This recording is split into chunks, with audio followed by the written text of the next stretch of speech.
Hello दोस्तों, मैं आशीष कुमार अपने YouTube channel Bihar GK tricks में आपका स्वागत करता हूं। आज हम लोग भारत के भूगोल के अंतर्गत भौतिक विभाजन के बारे में पढ़ेंगे। तो यदि आप लोगों ने अब तक हमारा channel Bihar GK tricks subscribe नहीं किया है तो इसे सब्सक्राइब कर लें, साथ ही बेल आइकन को जरूर दबाएं। तो आइए वीडियो को स्टार्ट करते हैं। तो भौतिक विभाजन में सबसे पहले हम लोग भारत के प्राकृतिक प्रदेश को देखेंगे। तो आइए चलते हैं, इसके नोट्स को पढ़ते हैं। पूरा चुंबक अध्ययन की वह शाखा है जो चट्टानों अवसादों के निर्माण के समय संरक्षित गुणों का अध्ययन करती है।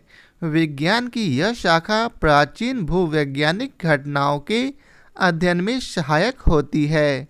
पृथ्वी के चुंबकीय क्षेत्र का अध्ययन भी पूरा चुंबक के माध्यम से किया जाता है।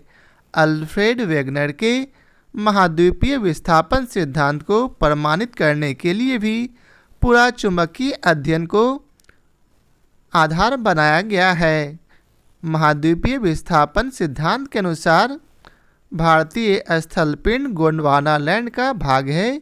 गोंडवाना भूभाग के विशाल क्षेत्र में भारत, ऑस्ट्रेलिया, अफ्रीका, दक्षिण अमेरिका तथा अंटार्कटिका के क्षेत्र शामिल थे। मध्यवर्ती मध्यजीवी कल्प 200 मिलियन वर्ष पूर्व में संवहनीय धाराओं द्वारा गोंडवाना लैंड को अनेक टुकड़ों में विभाजित कर दिया गया था।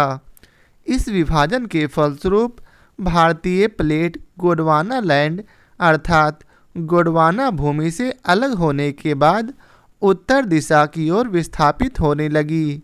उत्तर दिशा की ओर विस्थापन के परिणाम स्वरूप भारतीय प्लेट अपने से अधिक विशाल प्लेट अर्थात यूरेशियन प्लेट से टकराई। इस टकराव के कारण इन दोनों प्लेटों के बीच स्थित टेथिस सागर के अवसादी चट्टान वलित होकर हिमालय तथा पश्चिम एशिया की पर्वतीय श्रृंखला के रूप में विकसित हो गए। हिमालय की पूर्वी पर्वत श्रृंखला एक युवा स्थलाकृति को दर्शाती है। इसमें ऊंचे शिखर, गहरी घाटियां तथा तेज बहने वाली नदियां हैं। हिमालय के तराई क्षेत्र में पाताल तोड़ कुएं भी पाए जाते हैं। आगे है टेथिस सागर के हिमालय के रूप में ऊपर उठने तथा प्रायद्वीपीय पठार के उत्तरी किनारे के नीचे धंसने के कारण एक वृहद द्रोणी का निर्माण हुआ। समय के साथ साथ यह बेसिन उत्तर के पर्वतों एवं प्रायद्वीपीय पठारों से बहने वाली नदियों के अवसादी निक्षेपों द्वारा धीरे धीरे भर गए। इस प्रकार जलोढ़ निक्षेपों से निर्मित एक विस्तृत समतल भूभाग भारत के उत्तरी मैदान के रूप में विकसित हो गया। आगे है भूगर्भीय रूप में प्रायद्वीपीय पठार पृथ्वी की सतह का पश्चिमतम भाग है। प्रायद्वीपीय भाग भारत का सर्वाधिक अस्थिर भाग है। प्रायद्वीपीय पठार आग्नेय तथा रूपांतरित शैलों वाली कम ऊंची पहाड़ियों एवं चौड़ी घाटियों से बनी है। मेघालय पठार प्रायद्वीपीय पठार का बहिर्शायी अर्थात आउटलायर है। आगे है यह एक समतल भूमि है जो भ्रंशन के कारण भारतीय प्रायद्वीप से मालदा गैप द्वारा पृथक हो गया है। भारत के पश्चिमी तट का निर्माण भूमि के उत्थान एवं निर्गमन के कारण हुआ।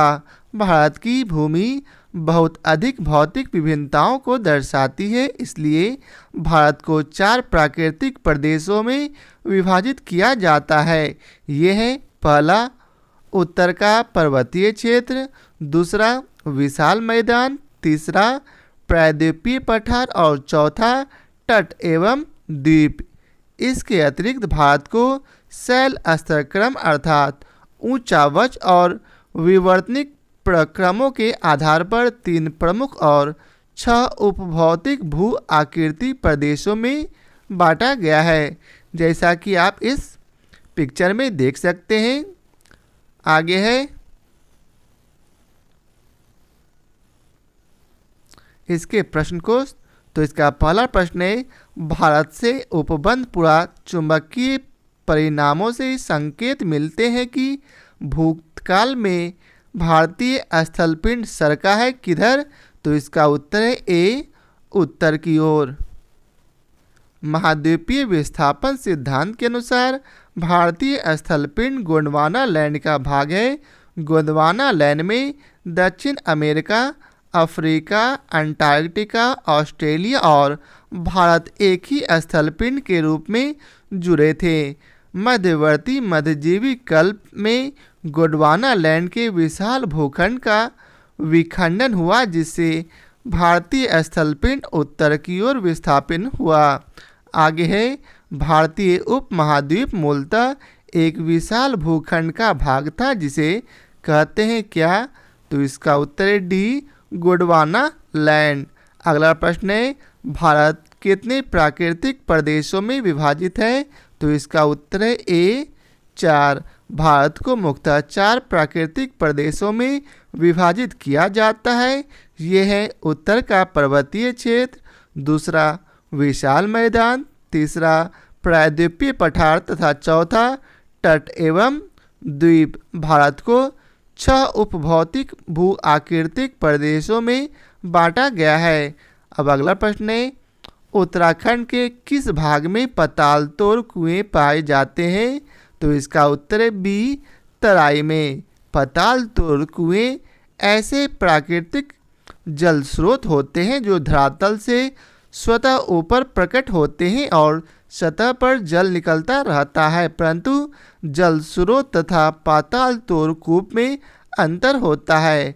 प्रथम में जल स्वतः ऊपर आ जाता है, परंतु दूसरे के लिए अर्थात पाताल तोड़ कूप में मनुष्य को धरातलीय सतह पर पहले कुआं खोदना पड़ता है और बाद में जल स्वतः निकलने लगता है। पाताल तोड़ कुएं भारत में तराई क्षेत्र में पाए जाते हैं। अब अगला प्रश्न है, यदि हिमालय पर्वत श्रेणियां नहीं होती तो भारत पर सर्वाधिक संभाव्यता भौगोलिक प्रभाव क्या होता? तो 1 नंबर में बतला रहा है, देश के अधिकांश भाग में साइबेरियन से आने वाली शीत लहरों का अनुभव होता। दूसरा, सिंधु गंगा मैदान इतनी सुविस्तृत जलोढ़ मिट्टी से वंचित होता। और तीसरा है, मॉनसून का प्रतिरूप वर्तमान प्रतिरूप से भिन्न होता। तो ये तीनों तो सही है। अब आइए चलते हैं अगले पेज पर। तो इसका सही उत्तर डी अर्थात 1, 2 और 3 तीनों सही हैं। यदि हिमालय पर्वत श्रेणियां नहीं होती तो भारत के अधिकांश भाग में साइबेरिया से आने वाली शीत लहरों का अनुभव होता। सिंधु गंगा मैदान इतनी सुविस्तृत जलोढ़ मृदा से वंचित होता तथा मॉनसून का प्रतिरूप वर्तमान प्रतिरूप से भिन्न होता।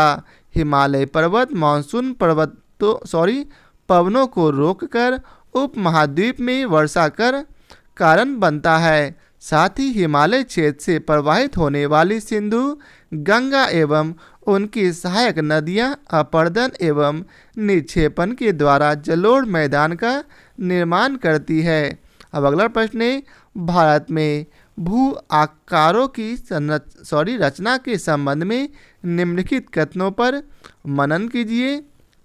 तो आप लोग 1, 2, 3, 4 को पढ़िए। तो इसका सही उत्तर है ए अर्थात 1, 2 तथा 3 तीनों सही है, चौथा सही नहीं है। अर्थात संरचनात्मक दृष्टि से मेघालय पठार दक्कन पठार का ही विस्तारित भाग है। दूसरा, कश्मीर घाटी की रचना एक समभिन्नति में हुई है।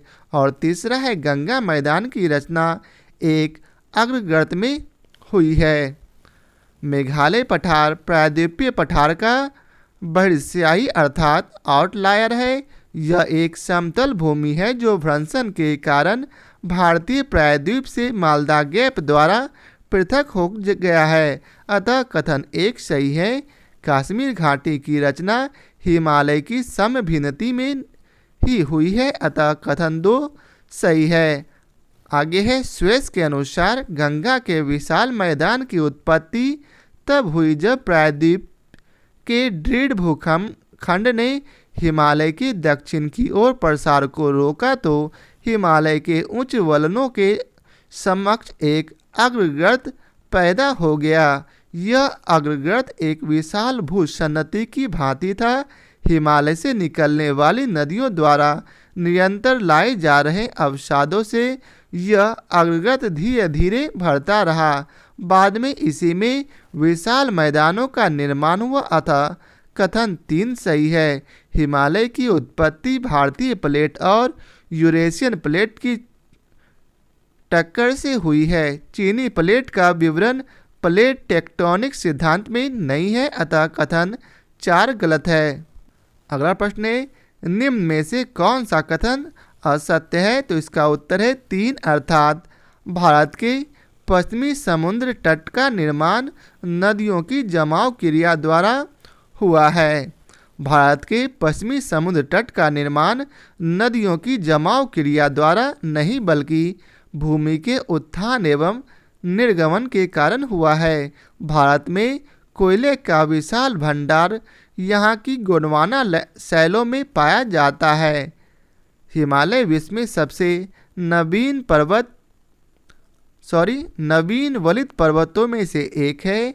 भौमिकीय दृष्टि से प्रायद्वीपीय क्षेत्र भारत का सबसे प्राचीन भाग है। अतः स्पष्ट है कि विकल्प सी असत्य है। आगे है, सूची 1 को सूची 2 के साथ सुमेलित कीजिए और सूचियों के नीचे दिए गए कोड का प्रयोग कर सही उत्तर का चयन कीजिए। तो इसमें आपको मिलान करना है। तो आइए हम लोग डायरेक्ट चलते हैं इसके विश्लेषण पर।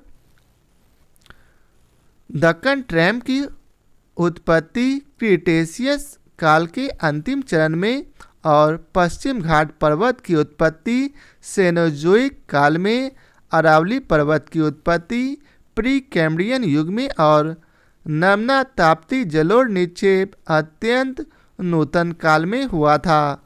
अगला प्रश्न है, केरल का कुट्टानाड या कुट्टानाडु प्रसिद्ध है किस लिए? तो इसका उत्तर है बी, भारत का न्यूनतम ऊंचाई वाला क्षेत्र है।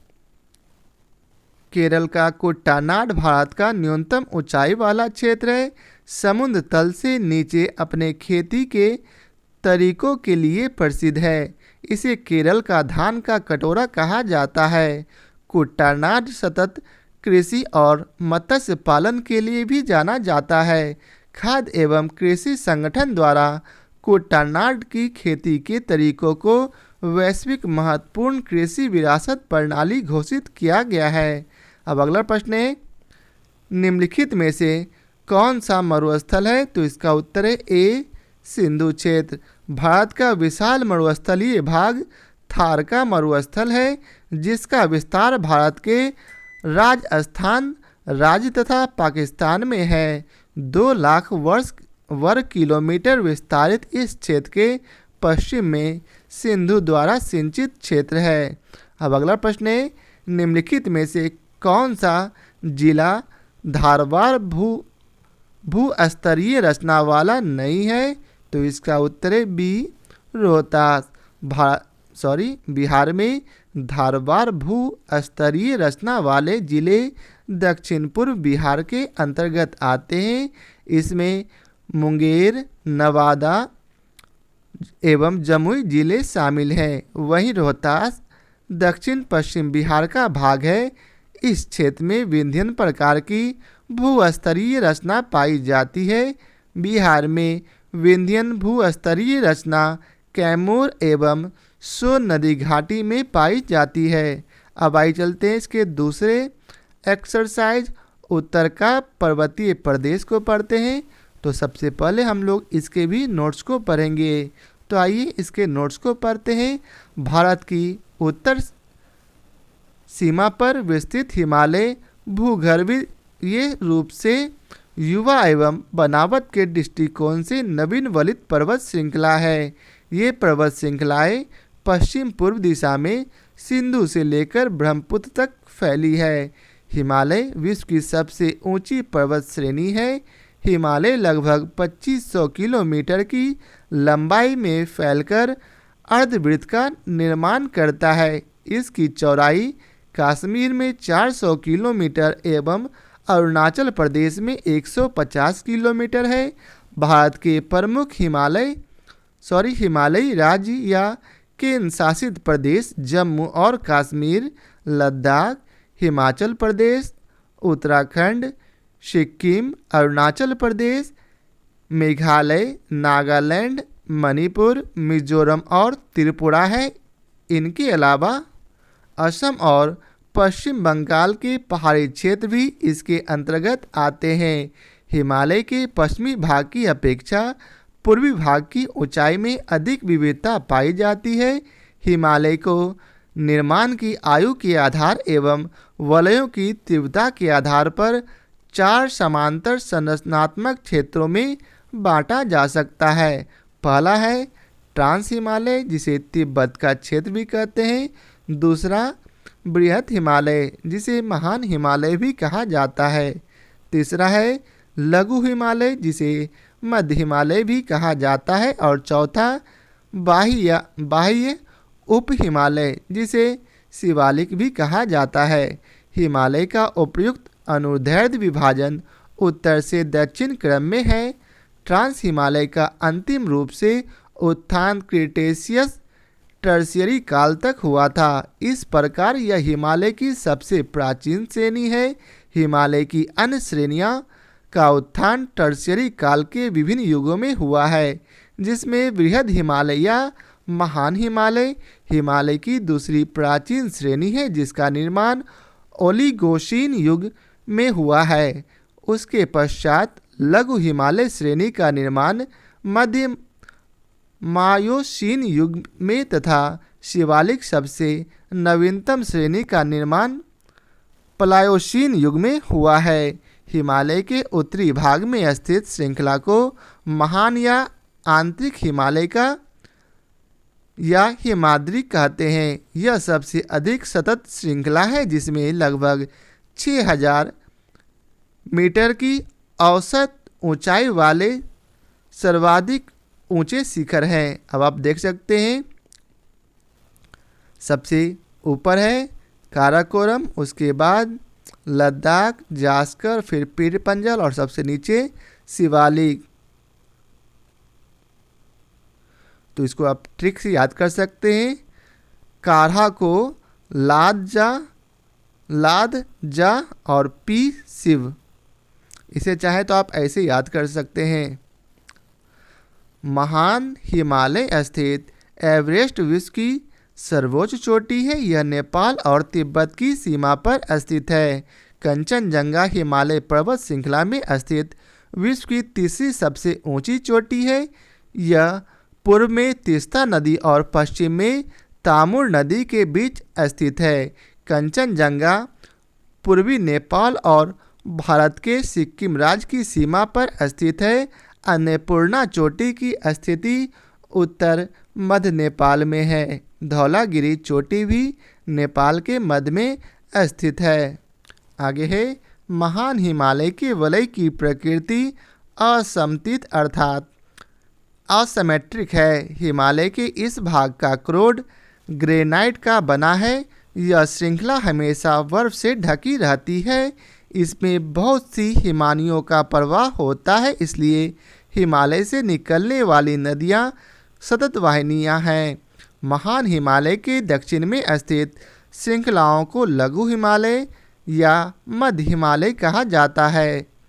इसका निर्माण मुख्यतः अत्यधिक संपीड़न तथा पर्वतीय शैलों से हुआ है। इनकी ऊंचाई 3700 मीटर से 4500 मीटर के बीच तथा 60 से 80 किलोमीटर चौड़ा है। मध्य हिमालय में पीर पंजाल श्रृंखला सबसे लंबी है। धौलाधर एवं महाभारत श्रृंखलाएं भी महत्वपूर्ण है। इसी श्रृंखला में कश्मीर की घाटी तथा हिमालय के कांगड़ा एवं कुल्लू की घाटियां स्थित है। हिमालय की सबसे बाहरी श्रृंखला को शिवालिक कहा जाता है। इनकी चौड़ाई 10 से 50 किलोमीटर तथा ऊंचाई 900 से 1100 मीटर के बीच है। ये श्रृंखलाएं उत्तर में स्थित मुख्य हिमालय की श्रृंखलाओं से नदियों द्वारा लाई गई असंपीड़ित अवसादों से बनी है। निम्न हिमाचल अर्थात लघु हिमालय तथा शिवालिक के बीच में स्थित लंबवत घाटी को दून के नाम से जाना जाता है। कुछ प्रसिद्ध दून हैं देहरादून, कोटली दून एवं पाटली दून। शिवालिक क्षेत्र में गिरिपद क्षेत्र में पश्चिम में सिंधु से पूर्व में तीस्ता के बीच फैले समतल मैदान को भावर कहा जाता है। यह सामान्यतया 8 से 16 किलोमीटर चौड़ी हिमालयी नदियों द्वारा अचानक ढाल भंग होने के कारण शिवालिक अग्र क्षेत्र में की गई कंकर एवं बजरी के जमावों से निर्मित मेखला है। कंकर और बजरी की सरलता इतनी अधिक होती है कि समूची नदी इसमें लुप्त हो जाती है और धरातल पर केवल सूखी घाटी ही दिखाई पड़ती है।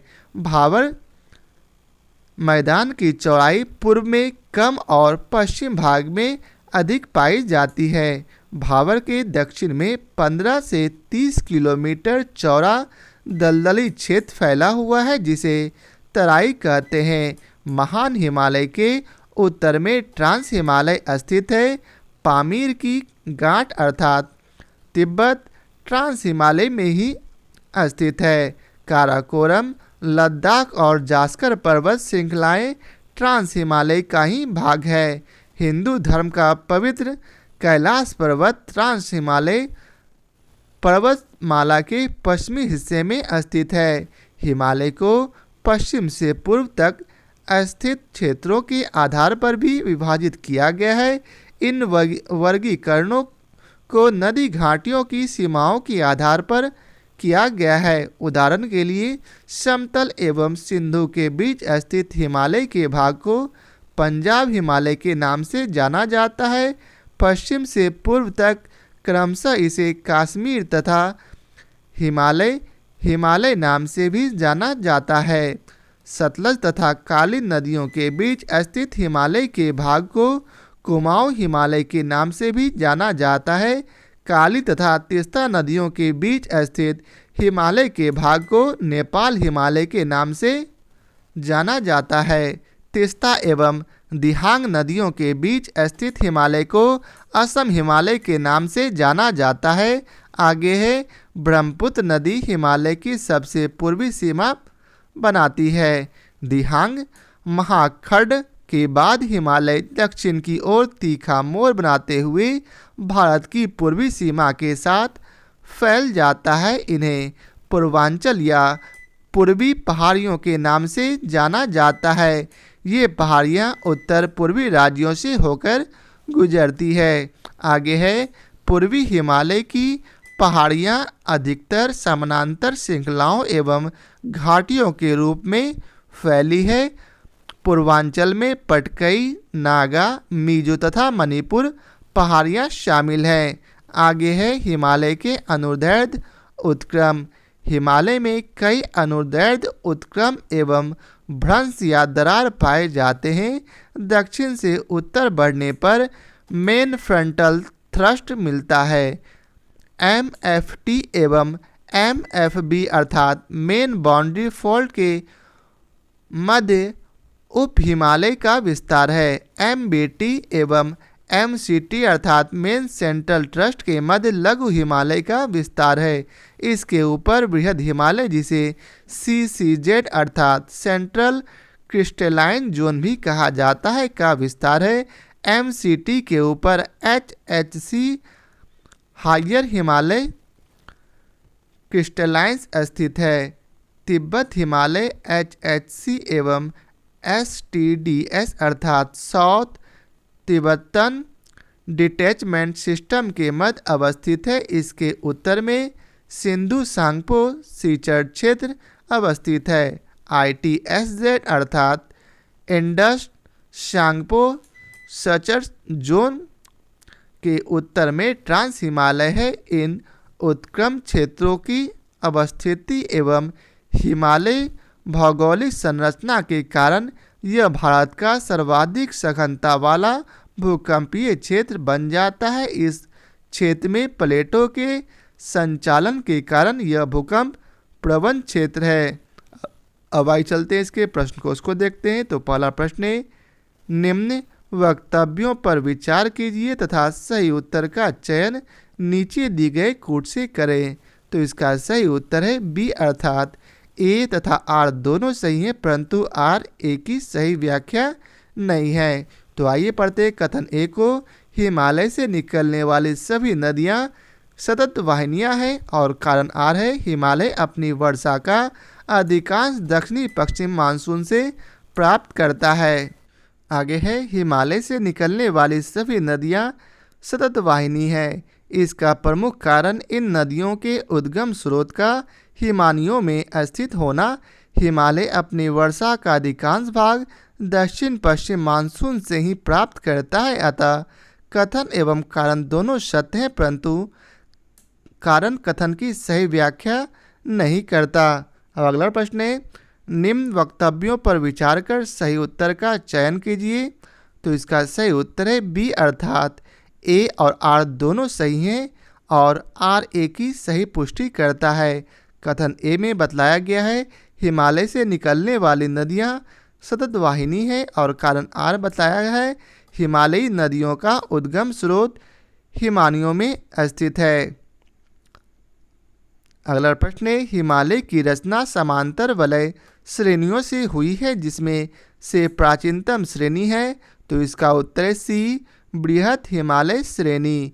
उपयुक्त विकल्पों के अनुसार बृहद हिमालय सबसे प्राचीनतम श्रेणी है, उसके पश्चात लघु हिमालय है तथा शिवालिक सबसे नवीनतम है। बृहद, लघु एवं शिवालिक हिमालय श्रेणियों का उत्थान ट्रेसियरी काल के विभिन्न युगों में हुआ है। अब अगला प्रश्न है, उत्तर भारत में उप हिमालय क्षेत्र के सहारे फैले समतल मैदान को कहा जाता है। तो इसका उत्तर है डी, भाबर। उप हिमालय क्षेत्र के गिरिपद क्षेत्र में पश्चिम में सिंधु से पूर्व में तीस्ता के बीच फैले समतल मैदान को भाबर कहा जाता है। यह सामान्यतया 8 से 16 किलोमीटर चौड़ी हिमालयी नदियों द्वारा अचानक ढाल भंग होने के कारण शिवालिक के अग्र क्षेत्र में की गई कंकर और बजरी के जमावों से निर्मित मेखला है। अतः विकल्प डी सही उत्तर है। अगला प्रश्न है, हिमालय का पर्वत पदीय प्रदेश है कौन सा? तो इसका उत्तर है बी, शिवालिक। हिमालय का पर्वत पदीय प्रदेश शिवालिक श्रेणी के दक्षिणी भाग पर स्थित है। ये हिमालय की सबसे दक्षिणी श्रेणियां हैं। शिवालिक के उत्तरी ढालों तथा लघु हिमालय के दक्षिणी ढालों के मध्य अनेक चौरस्थल वाली संरचनात्मक घाटियां स्थित है। अब अगला प्रश्न है, शिवालिक पहाड़ियां निम्न में से किसका हिस्सा है? तो इसका उत्तर है सी, हिमालय। शिवालिक श्रेणी का निर्माण हुआ है। तो इसका उत्तर है डी, सेनोजोइक काल में। शिवालिक या बाह्य हिमालय का निर्माण आज से लगभग 5 से 1.7 मिलियन वर्ष पूर्व प्लायोसीन अर्थात सेनोजोइक युग में हुआ है। अगला प्रश्न है, शिवालिक श्रेणियों की ऊंचाई है। तो ये स्टार मार्क्स है। तो आइए चलते हैं इसके विस्तार को पढ़ते हैं।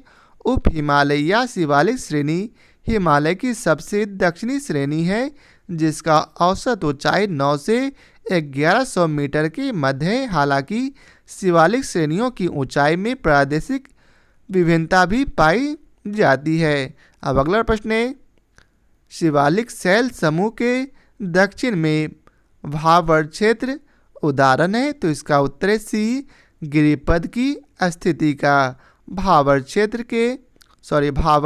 मैदान शिवालिक के गिरिपद क्षेत्र के पश्चिम में सिंधु से पूर्व में तीस्ता के बीच फैला हुआ है। 8 से 16 किलोमीटर चौड़ाई में इस मैदान का निर्माण कंकर व बजरी के जमाव से हुआ है। अगला प्रश्न है, हिमालय पर्वत श्रेणियां निम्नलिखित में से किस राज्य का हिस्सा नहीं है? तो इसका उत्तर है बी, उत्तर प्रदेश। भारत के प्रमुख हिमालयी राज्य या केंद्र शासित प्रदेश निम्नवत है: जम्मू और कश्मीर, लद्दाख, हिमाचल प्रदेश, उत्तराखंड, सिक्किम, अरुणाचल प्रदेश, मेघालय, नागालैंड, मणिपुर, मिजोरम, त्रिपुरा, इनके अलावा असम और पश्चिम बंगाल के पहाड़ी क्षेत्र भी इसके अंतर्गत आते हैं, जबकि उत्तर प्रदेश का विस्तार मैदानी क्षेत्र में है। अब अगला प्रश्न है, जब आप हिमालय की यात्रा करेंगे तो आप निम्नलिखित को देखेंगे। उपयुक्त में से कौन से हिमालय के तरुण वलित पर्वत अर्थात नवीन मोड़दार के पर्वत के साक्ष्य कहे जा सकते हैं? तो इसका उत्तर है डी अर्थात 1, 2, 3 और 4 अर्थात सभी। तो पहला है गहरे गड्ढे देखेंगे, दूसरा यू घुमाव वाले नदी मार्ग देखेंगे, तीसरा समानांतर पर्वत श्रेणियां देखेंगे और चौथा भूसंकलन के लिए उत्तरदायी तीव्र ढाल प्रवणता को देखेंगे। उपयुक्त सभी हिमालय के नवीन वलित पर्वत के साक्ष्य कहे जा सकते हैं। गहरे खड्डे, यू घुमाव वाले नदी मार्ग, समानांतर पर्वत श्रेणियां एवं भूसंकलन के लिए उत्तरदायी तीव्र ढाल प्रवणता जैसे लक्षण हिमालय पर सरलता से देखे जा सकते हैं। नवीन मोड़दार पर्वतों में ये भू आकृतिक लक्षण प्रमुख स्थान रखते हैं। अब आइए चलते हैं अगले प्रश्न पर। तो अगला प्रश्न है, नीचे दिए गए जम्मू और कश्मीर के मानचित्र की जांच कीजिए और इसमें बतलाना है कि 1, 2, 3 और 4 में कौन कौन से पर्वत श्रृंखला है। तो इसका सही उत्तर है सी अर्थात सबसे ऊपर काराकोरम, फिर दूसरे नंबर पर लद्दाख, फिर नीचे आएंगे तीसरे नंबर पर जास्कर और फिर चौथे नंबर पर नीचे आने पर पीर पंजाल मिलेगा। जम्मू और कश्मीर के दिए गए उपयुक्त मानचित्र की 1, 2, 3 और 4 से अंकित पर्वत श्रेणियां क्रमशः इस प्रकार है। पहला काराकोरम श्रेणी, दूसरा लद्दाख श्रेणी, तीसरा जास्कर श्रेणी एवं चौथा पीर पंजाल। अगला प्रश्न है, लघु हिमालय स्थित है मध्य में। तो इसका उत्तर है बी शिवालिक और महान हिमालय के। लघु हिमालय शिवालिक तथा महान हिमालय के मध्य स्थित है। हिमालय का अनुदैर्ध्य विभाजन उत्तर से दक्षिण की ओर इस प्रकार है, ट्रांस हिमालय, महान हिमालय, लघु हिमालय और शिवालिक हिमालय। अब अगला प्रश्न है, पश्चिमी भाग में हिमालय की श्रेणियों का दक्षिण से उत्तर की ओर निम्नांकित में से कौन सा क्रम सही है। तो इसका उत्तर है बी शिवालिक, लघु हिमालय, महान हिमालय। पश्चिमी भाग में हिमालय की श्रेणियों में सबसे दक्षिण में शिवालिक श्रेणी है, उसके बाद उत्तर की ओर क्रमशः लघु या मध्य हिमालय एवं महान हिमालय है। अब अगला प्रश्न है, निम्नलिखित में से कौन सबसे नवीन पर्वत श्रेणी है। तो इसका उत्तर है सी शिवालिक। भारत में सबसे नवीन पर्वत श्रेणी शिवालिक है जो कि नवीन वलित पर्वत है। अगला प्रश्न है, निम्नलिखित में से कौन सी चट्टान प्रणाली भारत में नवीनतम है। तो इसका उत्तर है डी गोंडवाना। धारवाड़ क्रम की चट्टानों का निर्माण आर्कियन क्रम की चट्टानों के रूपांतरण अथवा भ्रंशन से हुआ है। ये शिलाएं अत्यधिक धात्विक हैं जिनमें सोना, लोहा, मैंगनीज, अवरक, कोबाल्ट, क्रोमियम, तांबा, टंगस्टन, सीसा आदि खनिज प्राप्त होते हैं। कुडप्पा क्रम की चट्टानों का निर्माण धारवाड़ क्रम की चट्टानों के बाद हुआ है। विंध्यन क्रम की चट्टानों का निर्माण कुडप्पा क्रम की चट्टानों के बाद हुआ है। इनमें चूने का पत्थर, बलुआ पत्थर, चीनी मिट्टी तथा वर्ण मिट्टी पाई जाती है। विंध्यन क्रम की चट्टानों के काफ़ी समय बाद गोंडवाना क्रम की चट्टानों का निर्माण हुआ। भारत का अधिकांश कोयला गोंडवाना क्षेत्र से ही प्राप्त होता है। इस क्षेत्र का कोयला उच्च श्रेणी का होता है। यहाँ सर्वाधिक विटुमिनस कोयले की प्राप्ति होती है। इसमें सल्फर की मात्रा न्यूनतम होती है। अब अगला प्रश्न है, अधोलिखित उच्चावच आकृतियों पर ध्यान दीजिए और उपयुक्त उच्चावच आकृतियों का दक्षिण से उत्तर की ओर बढ़ते हुए सही क्रम चुनिए। तो इसका सही उत्तर है ए, अर्थात सबसे दक्षिण में धौलाधर पर्वत श्रृंखला होगी। उसके फिर उत्तर में जाते वक्त दक्षिण के थोड़ा सा ऊपर जाइएगा जब उत्तर में, तो दूसरे नंबर पर जास्कर पर्वत श्रृंखला आएगी, और फिर और ऊपर जाइएगा तो लद्दाख पर्वत श्रृंखला आएगी, और सबसे ऊपर उत्तर में काराकोरम पर्वत श्रृंखला आएगी। दक्षिण से उत्तर की ओर क्रमशः धौलाधर, जास्कर, लद्दाख और काराकोरम स्थित है। काराकोरम, लद्दाख और जास्कर श्रेणियाँ ट्रांस हिमालय क्षेत्र से संबंधित है, जबकि धौलाधर पर्वत श्रृंखला लघु या मध्य हिमालय श्रेणी में स्थित है। अब अगला प्रश्न है, निम्नलिखित में से उत्तर दिशा की ओर के क्रम वाली पर्वत श्रेणी कौन सी है? तो इसका उत्तर है बी, अर्थात पीर पंजाल पर्वत श्रेणी, जास्कर पर्वत श्रेणी, लद्दाख पर्वत श्रेणी और सबसे उत्तर में काराकोरम पर्वत श्रेणी। अभी जस्ट हम लोगों ने इसके ऊपर वाले प्रश्न में ये देखा था। दक्षिण से उत्तर दिशा की ओर स्थित पर्वत श्रृंखलाएं क्रमशः पीर पंजाल, जास्कर, लद्दाख तथा काराकोरम है। पीर पंजाल पर्वत श्रेणी मध्य हिमालय के क्षेत्र में स्थित है, जबकि अन्य ट्रांस हिमालय क्षेत्र से संबंधित है। अतः स्पष्ट है कि विकल्प बी सही उत्तर है। अब अगला प्रश्न है, निम्नलिखित समूहों में कौन सा पूर्व से पश्चिम की ओर पर्वत श्रृंखलाओं का सही क्रम है? पर्वत शिखरों का सही क्रम है। तो सही उत्तर है बी, अर्थात सबसे पूर्व में आपको कंचनजंगा है, उसके बाद पश्चिम में आते वक्त एवरेस्ट मिलेगा, फिर अन्नपूर्णा और फिर लास्ट में धौलागिरी मिलेगा। उपयुक्त पर्वत शिखरों का पूर्व से पश्चिम की ओर सही क्रम इस प्रकार है। सबसे पहले कंचनजंगा, फिर एवरेस्ट, तीसरे नंबर पर अन्नपूर्णा और चौथा धौलागिरी। अगला प्रश्न है, पूर्वी हिमालय की तुलना में ट्री लाइन का ऊंचाई मान पश्चिमी हिमालय में होता है। तो इसका उत्तर है बी, कम।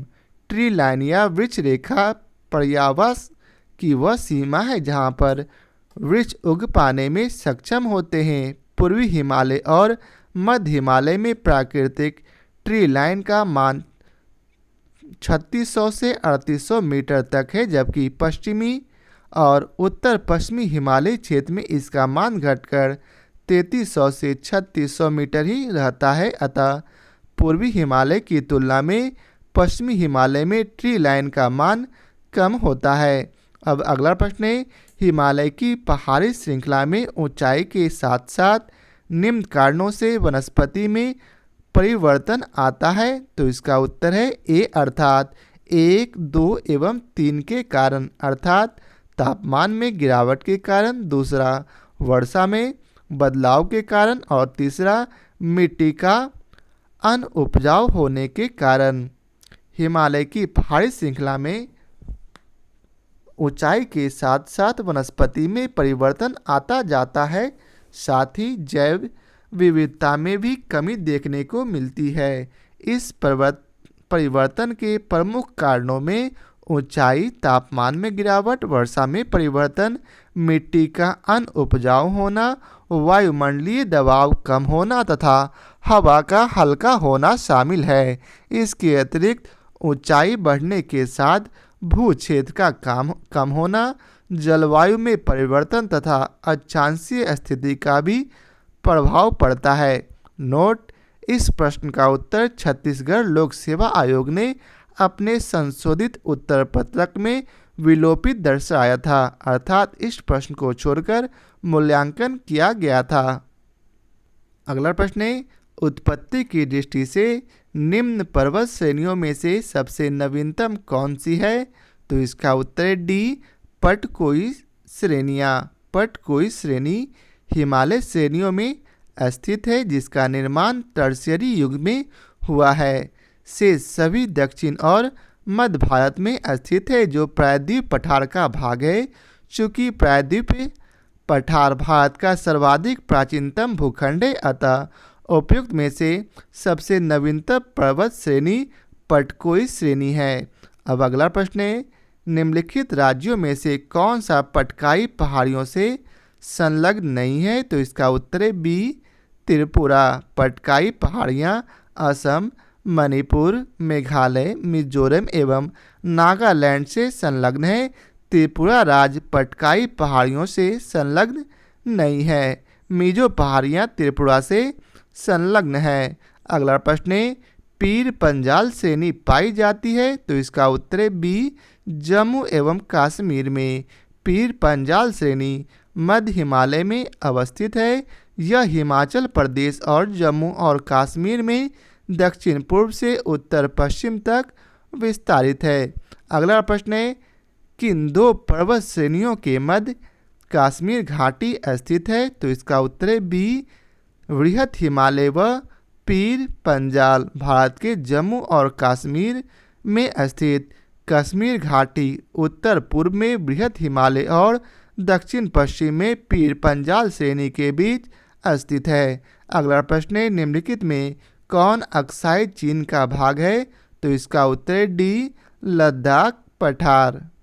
अक्साई चीन की अवस्थिति भारत, चीन और पाकिस्तान की सीमाओं के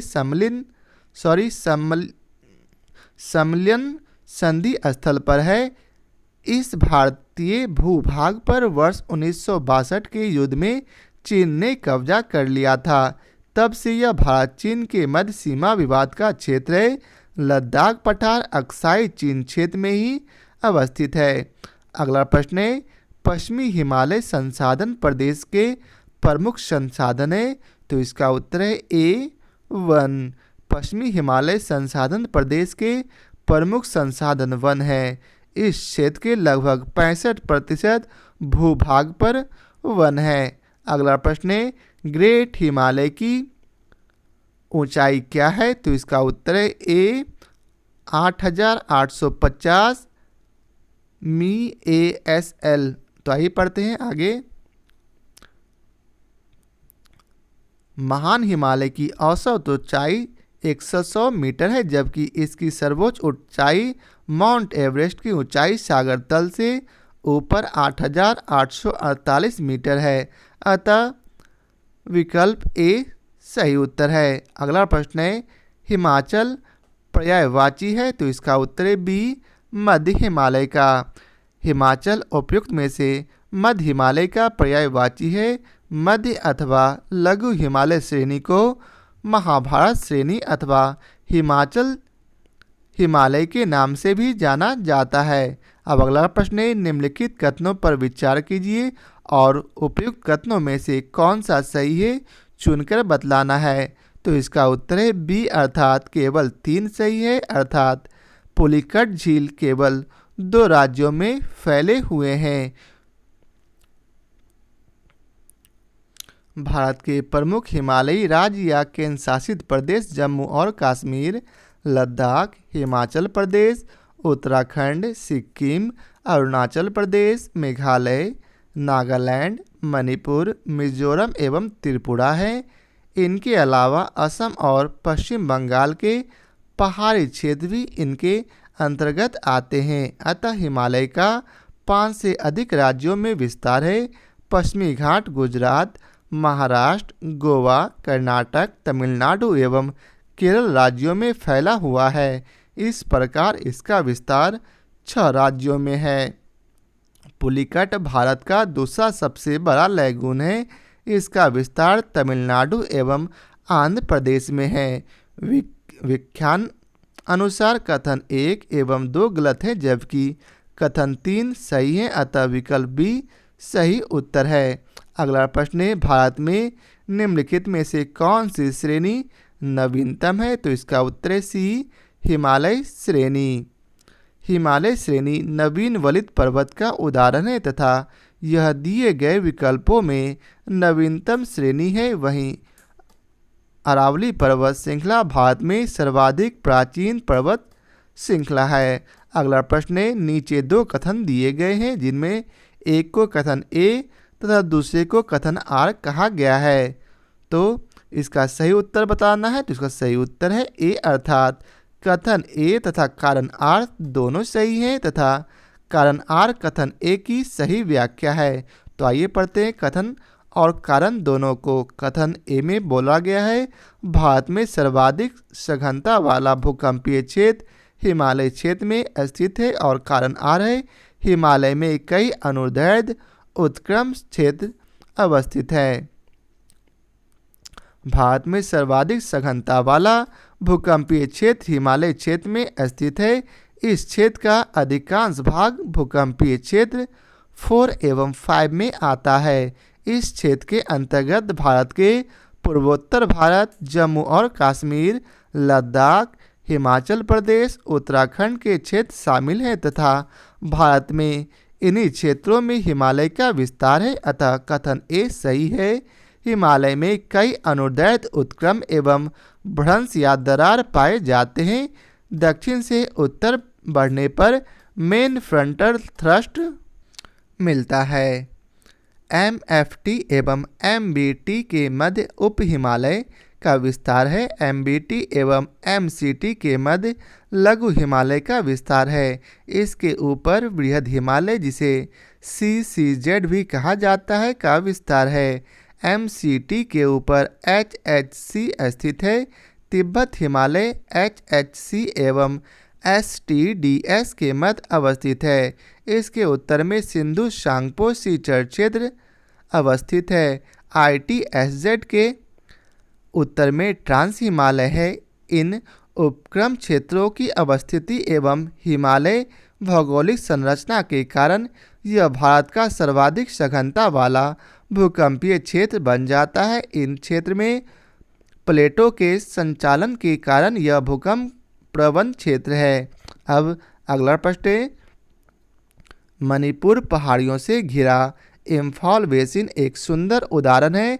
तो इसका उत्तर है ए, सरोवरीय मैदान का पूर्व में किसी झील के अस्तित्व के कारण तलछट जमाव में निर्मित मैदान सरोवरीय मैदान कहलाता है। कश्मीर घाटी एवं इम्फाल बेसिन इसके उत्तम उदाहरण है।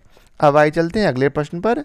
तो अगला प्रश्न है, हिमालय पर्वत श्रेणी के संबंध में निम्नलिखित में से कौन सा या से कथन सही है?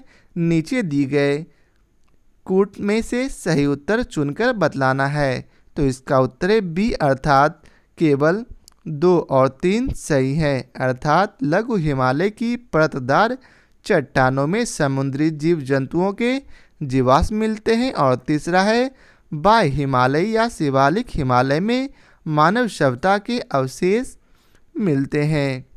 मुख्य हिमालय की परतदार चट्टानें जीवाश्महीन नहीं है, अतः कथन एक असत्य है। लघु हिमालय की परतदार चट्टानों में समुद्री जीव जंतुओं के जीवाश्म मिलते हैं। बाह्य हिमालय या शिवालिक हिमालय में स्थित बुर्जहोम एवं गुफ कराल में मानव सभ्यता के अवशेष प्राप्त हुए हैं। इस प्रकार कथन 2 एवं 3 सही हैं। अगला प्रश्न है, हिमालय के किस भाग पर करेवा भू आकृति पाई जाती है? तो इसका उत्तर है डी, कश्मीर हिमालय। हिमालय के कश्मीर हिमालय भाग पर करेवा भू आकृति पाई जाती है। ये तलछट निक्षेप के रूप में पाए जाते हैं। यह क्षेत्र जफरान की खेती के लिए प्रसिद्ध है।